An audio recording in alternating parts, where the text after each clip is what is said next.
Shalom Bapak Ibu dan saudara-saudara, selamat melaksanakan ibadah kelompok sel di setiap grup. Kiranya Tuhan menyertai, menolong dan memberkati supaya pelayanan kita benar-benar berkenan, menyenangkan hati Tuhan, dan kita yang hadir di tempat ini diberkati. Bapak Ibu dan saudara-saudara, yang merupakan tema dari diskusi kita saat ini adalah permohonan kepada Tuhan. Permohonan kepada Tuhan. Sedangkan diskusi kita minggu yang lalu adalah menghormati kasih setia Tuhan. Apakah Bapak Ibu menghormati kasih setia Tuhan? Silakan Bapak Ibu memberikan kesaksian beberapa orang yang tergerak hatinya. Kalau saya, cara menghormati kasih setia Tuhan adalah rajin membaca dan belajar firman Tuhan, rajin menyampaikan kebenaran firman Tuhan melalui khotbah, sharing, diskusi.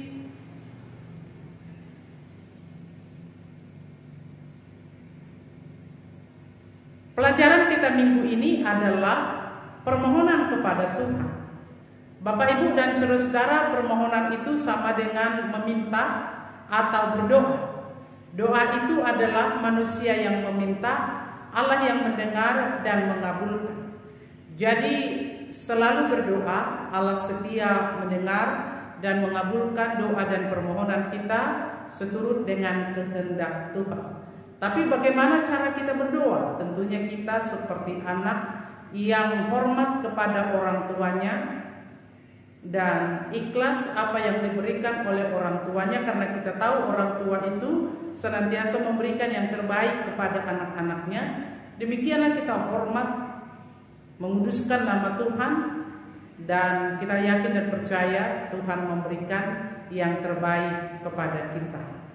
Nah Bapak Ibu, demikian juga Hana, dia setia berdoa kepada Tuhan dan Tuhan mengabulkan doa dan permohonannya.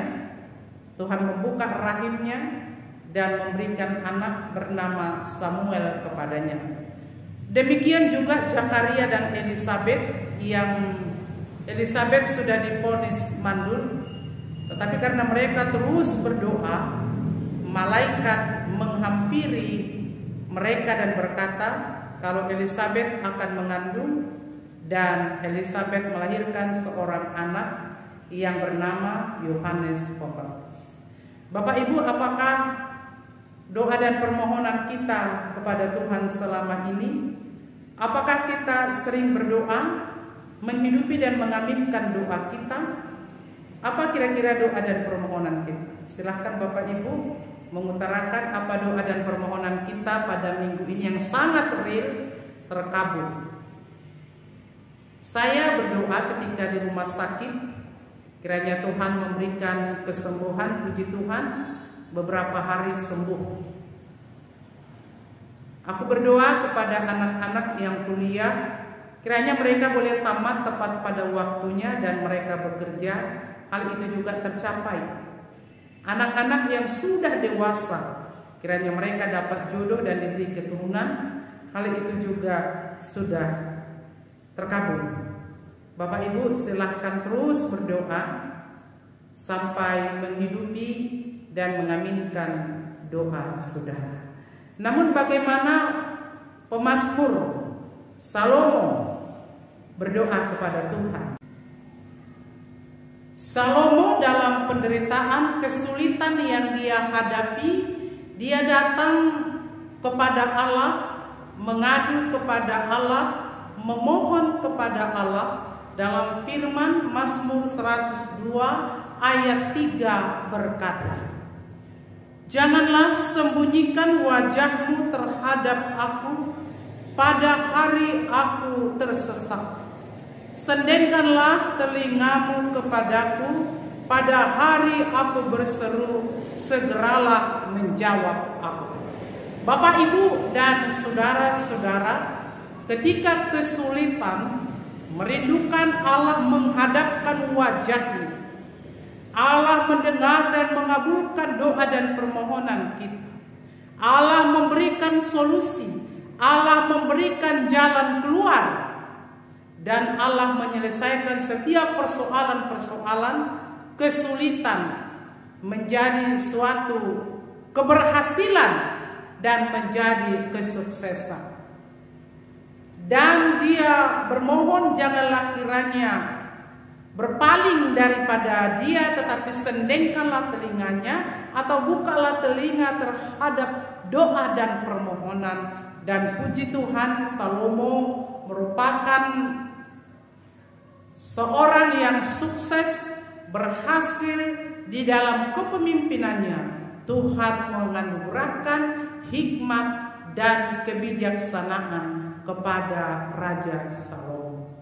Bapak, Ibu, dan saudara-saudara kita yang hadir di tempat ini pada saat ini, kita banyak kebahagiaan, banyak berkat, tetapi tidak luput dari kekurangan, tidak luput dari masalah. Pasti ada pergumulan di dalam hati kita. Maka kita senantiasa berdoa dan tetaplah berdoa, khususnya ketika kita menghadapi kesulitan. Ingatlah pertolongan kita yang utama, yang maha tahu dalam setiap pergumulan kita adalah Tuhan Yesus.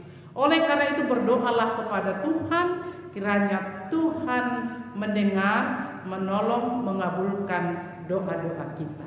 Nah, seberapa kali kita berdoa ini yang perlu kita renungkan. Berdoa itu adalah setiap saat, sama seperti kita bernapas setiap saat, demikianlah juga kita senantiasa berdoa kepada Tuhan. Karena ketika kita hidup bernapas, maka selama kita hidup, kerohanian kita harus terus dan tetap berdoa. Tuhan mengajarkan kita berdoa doa Bapa Kami. Tuhan mengajarkan kita berdoa supaya doa syafaat Tuhan Yesus, supaya mereka menjadi satu sama seperti kita adalah satu.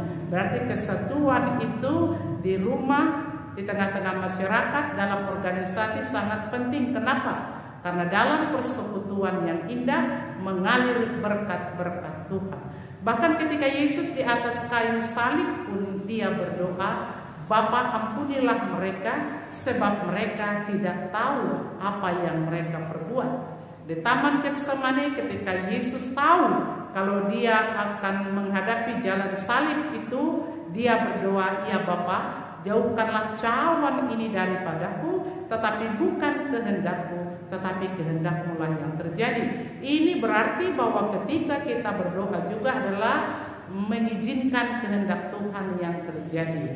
Dengan demikian Bapak, Ibu, dan saudara-saudara, apa yang terjadi dalam kehidupan kita saat ini adalah seturut dengan kehendak Tuhan. Kalau ada masalah, namanya hidup ini pasti ada masalah, tapi syukurilah itu, masalah itu mendewasakan kita, mendewasakan saya dan saudara, dan anggap itu menjadi pengawal dalam kehidupan kita, pengawal dalam kerohanian kita, supaya kita tetap waspada, supaya kita berjaga-jaga, supaya kita tidak tertidur. Ketika Yesus datang, kita senantiasa siaga. Oleh karena itu tetaplah gantungkan permohonanmu kepada Tuhan, berdoalah seperti anak meminta kepada orang tuanya. Demikianlah kamu dengan sabar, dengan tenang berdoa kepada Tuhan. Tuhan, jangan sembunyikan wajah-Mu daripadaku, dan sendengkanlah telingamu akan doa dan permohonanku, apalagi di saat aku susah. Tuhan menolong Bapak, Ibu, dan saudara-saudara. Selamat berjumpa kembali dalam pertemuan yang akan datang. Kiranya Tuhan menganugerahkan kesehatan dan umur panjang kepada Bapak, Ibu, dan saudara-saudara. Amin. Kita berdoa. Bapa di sorga, dikuduskanlah nama-Mu. Kami berdoa, berkenanlah Allah memberkati ibadah kelompok sel di berbagai tempat, menjadi sarana pelayanan firman yang dapat menguatkan dan memberkati umat. Berkati dan perlengkapi setiap ketua kelompok, supaya ada semangat dan kerajinan pelayanan. Kerinduan kami ibadah ini menyenangkan hati Allah di dalam nama Tuhan. Amin.